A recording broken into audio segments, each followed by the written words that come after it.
Why did you leave? Claire's voice cracked in the cold air, her breath visible between them. Elias met her eyes. Because I felt something, something real, and I didn't know how to stay without breaking. She thought he was just another lost soul passing through the snow. Quiet, kind, unreachable. Then one morning, he was gone, like he never existed. No name, no goodbye. Weeks later, on a frozen hilltop, her phone buzzed with two words, "Look up." And as she raised her eyes to the sky, a helicopter emerged from the clouds, carrying the man who had once written her into every page of his silence. Claire had spent years curating a life that looked perfect from the outside.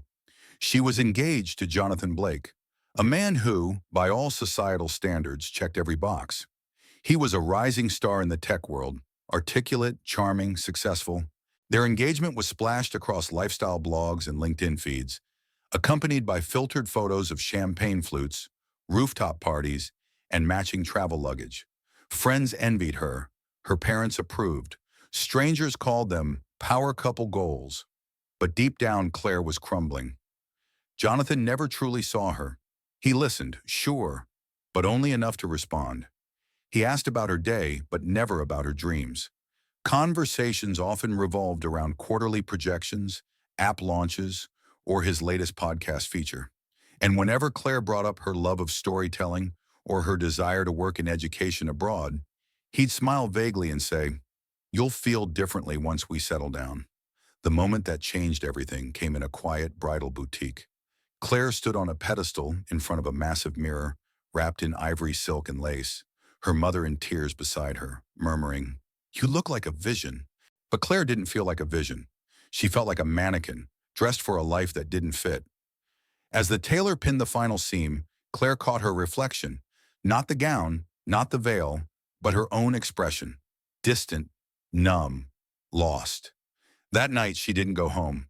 She returned to their penthouse, packed a single suitcase, and left behind the monogram pillows, the unopened wedding invitations, and the man who thought he loved her, but never really knew her. With trembling fingers and a one-way ticket she booked on impulse, Claire boarded a plane to Austria. There was no grand plan, no itinerary, no reserved hotel. All she had was a backpack, a well-worn notebook, and a growing ache in her chest she couldn't name.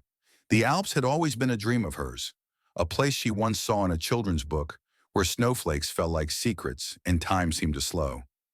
She figured if she was going to start over, it might as well be somewhere that felt like a story.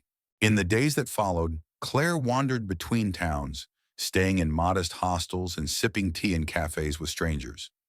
She let her phone die. She didn't check email. She ignored the flood of missed calls and "Where are you?" messages. For the first time in years, there were no expectations, no schedules, no one watching. It was terrifying and freeing. She wasn't looking for anyone. She wasn't even looking for herself. She just wanted quiet. She didn't know that in the silence, someone else, equally lost, equally broken, was already watching her from across a snow-dusted hostel common room, quietly beginning the chapter she never meant to write. The hostel where Claire checked in was tucked between the folds of a sleepy alpine village, the kind of place where the snow whispered and time tiptoed. Its wooden beams creaked like old lullabies, and the scent of pine and burnt coffee lingered faintly in the air. It wasn't luxurious, but it was safe, anonymous, quiet, and that's where she first saw him. Elias. He was seated alone at the far end of the communal lounge near the frosted window. Snow fell outside in delicate flurries, and he watched it with the kind of stillness that suggested he wasn't just looking. He was remembering something. A knit beanie was pulled low over his dark curls, and his sleeves were rolled to the elbows, despite the chill in the room. In front of him sat a weathered leather notebook, pages creased and edges softened from years of use. He wrote in it without pause, like he was racing against a memory only he could see. Claire didn't speak to him at first. Nobody did. Not because he was unapproachable, but because he radiated a kind of solitude that felt sacred. He wasn't rude. He helped clear dishes after meals, brewed extra coffee in the mornings, and once offered a silent thumbs up to a child showing off a snowman just outside the window. But he didn't join the nightly group games or hikes. He never lingered by the fire. He observed and wrote. There was something about him that didn't fit the usual hostile archetypes. He wasn't a gap-year student or a retiree chasing postcards. He didn't talk about countries he'd conquered or Instagram reels he was planning. He simply existed, quietly, intentionally. Claire found herself noticing the little things, how he always refilled the kettle after using it, how he left folded napkins with tiny sketches or quotes, unsigned at random places, how he never looked anyone in the eye for too long, but when he did, it felt like standing at the edge of something deep and unspoken. Once she passed him in the hallway and caught a glimpse of his page. Her name wasn't written there, but the words on the line read, "She carries silence like a second skin, but her eyes haven't stopped hoping."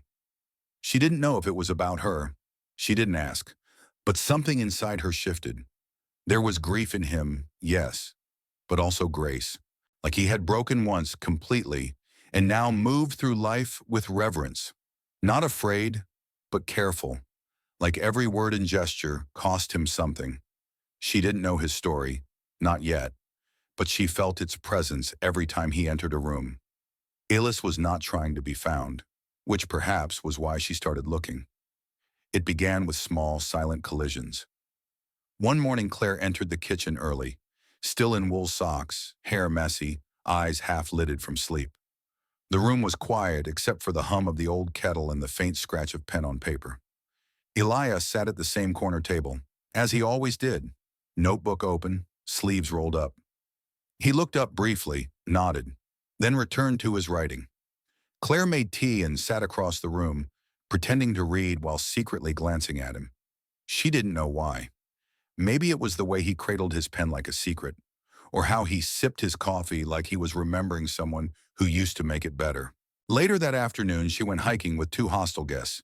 It was meant to be a short walk, but she slipped on a hidden patch of ice and twisted her ankle. The pain wasn't unbearable, but the bruise to her pride was. She limped back, cheeks flushed not from cold but from embarrassment. That night, after everyone had turned in, someone knocked gently on her door. No voice, just one knock. When she opened it, no one was there. Only a small thermos placed on the floor. Steam still curled from the lid. A note was taped to the side in precise, careful handwriting. Chamomile and honey. Add more if the silence hurts too much. He didn't sign his name. He didn't have to. The next day, Claire found him wiping the long kitchen counter after breakfast. Without a word, she grabbed a towel and joined him. They cleaned side by side, not speaking, just moving in rhythm. After a moment, he asked quietly, "Have you ever tried Rosti?" She blinked. "No. Should I?" "I'll show you." And he did. They grated potatoes, layered cheese, and sprinkled herbs she didn't recognize. He never corrected her when she sliced too thick or salted too much. When she nicked her finger slightly, he handed her a napkin without comment, eyes gentle but unreadable. They didn't talk about where they came from. Not yet. But they remembered things about each other that no one else noticed. He brought her unsweetened tea in the mornings. She began leaving her books open on pages he might like. He started choosing the seat closer to hers in the common room. She began watching for the glint of his pen in the corner of her eye. One evening, Claire sat outside teaching a group of local kids basic English. Animal names, songs with gestures, silly rhymes. Their laughter rang through the garden like bells. As the last child ran off into the arms of his mother, Claire looked up and saw Elias standing at the kitchen window. He wasn't writing. He was smiling. Not just a polite one, a real one. Soft, almost fragile, like something inside him had stirred awake. And in that moment, Claire realized he hadn't just noticed her. He had been seeing her all along. The hostel buzzed with soft energy each morning. Clinking mugs, sleepy greetings, the crackle of the fireplace. But on the seventh day, something was different. Claire noticed it the moment she stepped into the kitchen. Elias's chair by the window sat empty. His usual mug, stained just slightly from years of black coffee, was gone. No pen, no notebook, no folded napkin with a quote or sketch. Just space, still and silent. She waited through breakfast, eyes flicking to the door every time it creaked open. but he never came. By noon, she asked the hostel manager, a kindly older woman named Greta. "He left early," Greta said. "Didn't say where. Just thanked us and disappeared. No bag, no fuss." Claire's stomach sank. It was like the air had been knocked out of the room. That night, while clearing the tables after dinner, she noticed something tucked beneath the cushion of Elias's usual chair, a worn, leather-bound notebook. Her breath caught. It was his, the one he always kept close, like a piece of his rib cage. For a moment she hesitated. Opening it felt wrong, like peeling back someone's soul without permission. But then her fingers moved on their own, drawn by something deeper than curiosity. The first few pages were blank. Then, in his unmistakable handwriting, came words that pierced straight through her. She walked in like she was running from something that had already caught her. But she still smiled at the snow, like maybe beauty could survive the wreckage. Claire blinked, her pulse quickening. She turned the page. "She hums when she cleans, little songs I don't recognize. They stay with me, even after she leaves the room." Another page. "She speaks to children like they're whole people. I can't remember the last time anyone spoke to me that way." Line after line, page after page, he had been writing about her. All this time. Not grand, romantic declarations, just observations. Honest ones. The way she tucked her hair behind her ear when nervous. How she mouthed foreign words while reading signs like she was tasting them first. How her laugh, when it came, cracked the cold like sunlight on ice. Near the end of the journal, the words grew shakier. "I thought love was something I buried years ago. But this girl, she made the silence inside me feel less terrifying. If I ever find the courage to love again, it would be her." Claire sat down, the notebook pressed to her chest, tears brimming but not yet falling. He had seen her, truly, even when she hadn't known how to be seen. But now he was gone. No explanation, no goodbye. Just this book. A collection of moments stitched together in ink. Proof that something real had existed between them, even if it had never been spoken aloud. She stayed there long after the room emptied, staring out the window where he used to sit. And though the silence around her grew heavy, the silence within her had already begun to change. Days passed. Claire carried the notebook everywhere, as if Elias's words anchored something inside her she hadn't known was drifting. She reread the final pages so many times the paper began to wear at the corners. But he didn't come back. Not after a day, not after a week, not even after the snow began to melt at the garden's edge. One evening, wrapped in a scarf and sitting on the same stone bench where she once saw Elias staring at the stars, Claire opened her phone for the first time in days. The silence from her old life still waited. Texts from Jonathan, emails from colleagues, missed calls from family. But then, just as she was about to lock the screen, a new message appeared. No contact name, just two words. "Look up." Her heart stuttered. She glanced around, half expecting someone to be playing a cruel joke. But then she heard it, the faint, rhythmic thump that grew louder by the second. A helicopter. Low and steady, slicing through the clouds above the hilltop. The trees swayed as snow whipped up from the force of the blades. Claire stood, breath caught in her throat, hair flying wildly in the wind. The helicopter descended slowly into the open field behind the hostel. Its door opened, and for a moment, just a moment, she couldn't move. Then he stepped out, not in hiking boots and that knit beanie she'd grown used to. Elias wore a dark wool coat, flecked with snow, his curls tousled but tamed. In one hand he held nothing. In the other, pressed tight, was a small velvet box.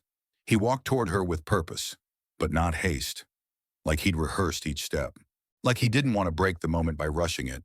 Claire stood frozen, clutching the notebook to her chest. When he reached her, he stopped just a foot away, breathing hard. Not from exertion, but emotion. "I left," he said, "because I felt something, and I didn't know how to stay without breaking." Claire didn't speak. Couldn't. He continued, his voice steady despite the trembling in his hands. "You didn't just appear in my life. You rewrote it. And when I realized I was writing about you instead of just watching, I panicked, because that meant it was real." He dropped to one knee in the snow, opened the box, Inside, no diamond, just a smooth silver band engraved with 5 quiet words. The world got softer when his eyes lifted to hers. When you smiled, the snow fell like ash around them. Slow, soft, reverent. Claire didn't move, didn't answer with words. Instead, she knelt too, pressing her forehead gently against his, and whispered, "I didn't want the ring. I just wanted you to come back." He exhaled finally and smiled. 2 months later, the snow began to melt, uncovering patches of green like memories, thawing from a long silence. There was no grand wedding, no towering cake, no aisle lined with petals, just a clearing high above the valley where wildflowers peeked through soft earth and the pine trees stood like quiet witnesses. Claire wore a simple ivory sweater and a wool skirt that danced around her knees. Her hair was braided loosely, dotted with tiny white blossoms, gifts from the children she'd once taught in the village. Elias waited beneath the tree where they first shared real silence together. He wasn't in a tuxedo, just a navy blazer and worn hiking boots. Around his neck, a crooked tie, frayed at the edge, given to him by one of the hostel boys. He wore it like it mattered more than gold. There were no guests flown in from cities, no formal vows read from scripts, just a handful of backpackers, a few curious locals, and Mr. Klaus, the hostel manager, wiping his glasses as he handed Elias a small silver ring, etched with the words, "Our story begins here." No one gave Claire away. She had walked herself through heartbreak, fear, and solitude. She arrived here not as someone to be passed off, but as someone who chose. And when they faced each other, hands clasped, wind brushing their cheeks, it wasn't the ceremony that mattered. It was the stillness between them. The kind only two people who had once lived in silence could understand. Elias cleared his throat, then spoke softly. "You reminded me that love doesn't have to be loud. It doesn't need to shout. It can whisper and still be heard." Claire smiled through tears. "You didn't rescue me. You just sat beside me until I remembered how to breathe again." They exchanged rings. No cheering, just the wind, and the distant laugh of a child trying to balance a flower on her nose. That night, they sat on the edge of a hill, the valley glowing beneath a lavender sky.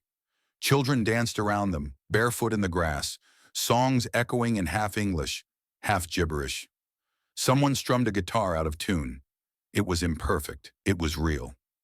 Claire leaned her head on Elias's shoulder, her fingers brushing the pages of a fresh leather notebook resting in her lap. He looked at her, smiling quietly. "Will you write our story?" She nodded, eyes warm. "This time, I'll write it with you." They never returned to the life they left behind. No picket fences, no routines. Instead, they packed light. They wandered. From coastal villages to mountain temples, they followed kindness, not maps. They helped strangers, wrote stories, and left behind folded notes for others to find, just like he once had. And somewhere along the way, they became not just two people healing, but two people living, together. A year later, the mountains looked the same. But Claire and Elias were no longer the people who had once arrived with shadows in their hearts and frost on their fingertips. The wooden sign that read Alpenglow Hostel still creaked in the breeze. The mismatched mugs were still stacked unevenly in the kitchen, and the old floorboard near the reception still groaned when stepped on, like a tired friend. But now it felt like coming home. Claire stepped through the doorway first, brushing snow from her coat. Behind her, Elias followed, a folded blanket slung over his shoulder and a second-hand journal in his hand. They moved with quiet ease, the kind that came from time, from trust, from choosing each other again and again in the quiet moments no one else saw. The place hadn't changed much, except for the girl. She sat curled in Claire's old spot by the fireplace, young, early 20s, tear-streaked cheeks, a wrinkled photograph clutched in one trembling hand. She didn't notice the mentor. Her eyes were fixed on the photo, as if willing it to speak. Claire paused, then crossed the room, filled the kettle, and brewed tea. Chamomile, with a hint of honey. She placed the warm mug gently in front of the girl. The girl looked up, startled. Claire didn't offer platitudes, just a small, steady smile. "Sometimes," she said softly, "the people who change your life show up when you're not looking." The girl blinked, then gave the tiniest nod. Her fingers curled around the mug like it was the first warm thing she'd touched in days. Across the room, Elias stood by the old bookshelf, smiling faintly. That night, the hostel gathered like they used to. Travelers from different countries sitting cross-legged on rugs, their voices blending in broken English and laughter. Stories were shared, jokes were told. Someone played guitar again, still hopelessly out of tune. Claire leaned against Elias on the floor, her head resting on his shoulder. He tilted his cheek gently against her hair. When the fire crackled low and the crowd had thinned, Greta, the silver-haired manager, stood up with a mischievous grin. "We added something new since you two left," she said, motioning toward the far wall. Everyone turned. There, framed in dark cedar and hung just above the coat rack, was a notebook. Old, leather-bound. Edges worn soft. Claire recognized it instantly. Elias's notebook, the one he left behind. Beneath it, a small brass plaque read, "Quiet stories matter. One of them began here." Gasps and murmurs rippled through the room. Claire turned to Elias, eyes wide. "You didn't—" He shook his head. "I didn't. Greta did." The older woman stepped forward, her voice kind. "After your book came out, people kept asking if it was true. So, we found the notebook. We framed it. To remind travelers that every quiet person in a hostel might be carrying something beautiful." Claire's eyes shimmered. She stepped toward the frame and read the first line aloud. The ink now faint but still legible. "If I ever find the courage to love again, it would be her." Behind her, Elias rested a hand on her back.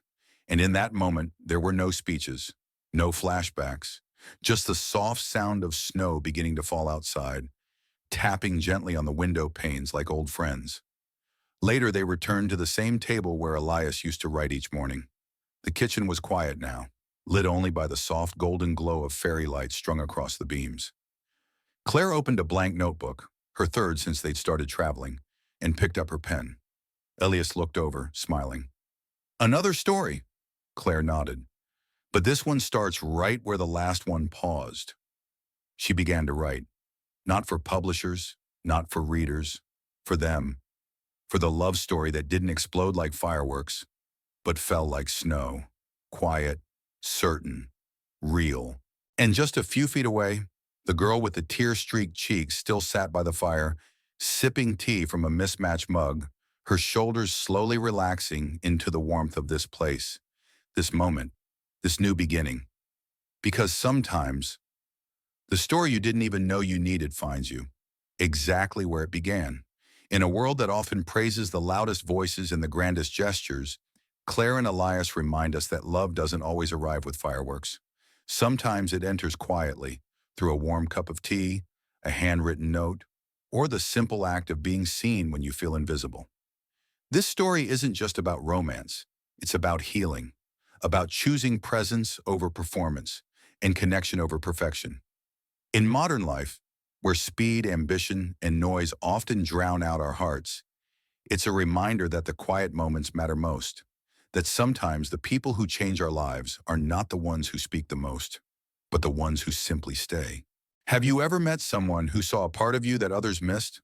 Or have you ever walked away from something comfortable to find something real? We'd love to hear from you.